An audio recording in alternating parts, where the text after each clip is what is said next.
அனைவரும் வணக்கம். சற்று முன்னிலையான தகவல் என்ன பார்த்தீங்கன்னா, தமிழகத்தின் 4 மாவட்டங்களுக்கு அதாவது நாளை கனமழை வாய்ப்பு வானிலை ஆய்வு மையம் தெரிவித்தது. அடுத்து எந்தெந்த மாவட்டங்களுக்கு கூடுதலாக விடுமுறை அளிக்கப்படுகிறது கூடுதலாக பார்க்க போறோம். நம்மளோட சேனல் தான் வந்திருக்கீங்கன்னா மறக்காம சப்ஸ்கிரைப் பண்ணிக்கோங்க. பக்கத்துல இருக்க பெல் ஐக்கன் கிளிக் பண்ணி ஆல் டிக் பண்ணிக்கோங்க.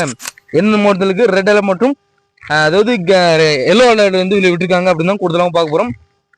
வீடியோ ஸ்கிப் பண்ணாம பாருங்க, அப்பதான் நான் சொல்ற தகவல் வந்து முழுமையாக சேரும். தமிழகத்தில் திருநெல்வேலி உள்ளிட்ட 4 மாவட்டங்களில் நாளை கனமழை பெய்ய வாய்ப்புள்ளது என சென்னை வானிலை ஆய்வு மையம் தெரிவித்திருந்த நிலையில் பார்த்தீங்கன்னா, இது தொடர்பாக சென்னை வானிலை ஆய்வு மையம் வெளியிட்ட செய்தி குறிப்பில் கூறியிருப்பதாவது என்ன சொல்றாங்கன்னா, தெற்கு கேரள கடலோர பகுதிகளுக்கு அப்பால் உள்ள தென்கிழக்கு அரபிக்கடல் பகுதிகளின் மேல் ஒரு வளிமண்டல மேலடுக்கு சுழற்சி நிலவுகிறதும் சொல்லியிருக்காங்க.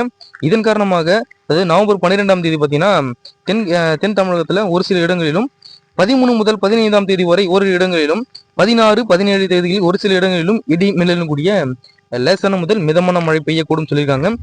தமிழகத்தில் நாளை திருநெல்வேலி மாவட்ட மலைப்பகுதியில் பார்த்தீங்கன்னா ராமநாதபுரம், தூத்துக்குடி மற்றும் கன்னியாகுமரி மாவட்டங்களில் ஓரிரு இடங்களில் கனமழை பெய்ய வாய்ப்புள்ளதாகவும், சென்னை மற்றும் புறநகர் பகுதிகளில் நாளை வானம் ஓரளவு மேகமூட்டத்துடன் காணப்படும். நகரின் ஒரு சில பகுதிகளில் இடி மின்னலுடன் கூடிய லேசான மிதமான மழைக்கு வாய்ப்புள்ளதாகவும் சொல்லியிருக்காங்க.